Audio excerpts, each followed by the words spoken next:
Penerimaan pendaftaran pegawai pemerintah dengan perjanjian kerja atau P3K yang berada di Kabupaten Ogan, Komering Ulu Timur dibagi menjadi 2 gelombang.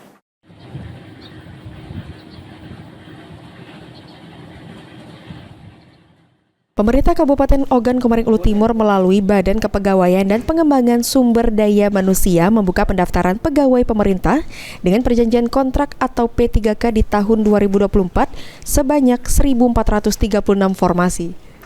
Penerimaan pendaftaran P3K tersebut dibagi menjadi 2 periode. Periode pertama dimulai pada tanggal 1 hingga 20 Oktober 2024 dengan prioritas tenaga honorer kategori 2 dan tenaga honorer yang telah tercatat di dalam database BKN. Sementara itu untuk periode pendaftaran tahap 2 dimulai pada tanggal 17 November hingga 31 Desember 2024 untuk pelamar non-ASN atau honorer yang tidak tercatat di dalam database BKN namun telah bekerja di instansi selama 2 tahun dan masih aktif bekerja hingga saat ini.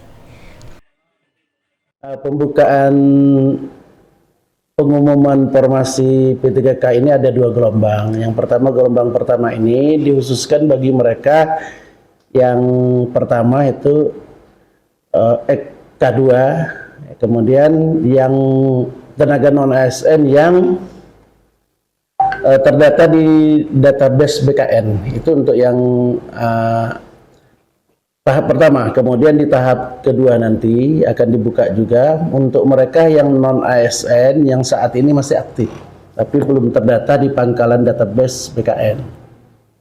Tapi untuk pegawai itu yang belum terdata juga berarti belum bisa daftar untuk benar, pada saat ini belum bisa mendaftar ya.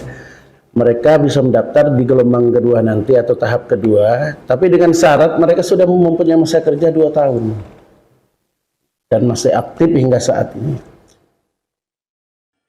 Saat ini tahapan penerimaan pendaftaran P3K di Kabupaten Ogan, Komering Ulu Timur telah memasuki tahapan penerimaan untuk pendaftaran tahap pertama dan untuk kemudian menuju ke tahap seleksi administrasi.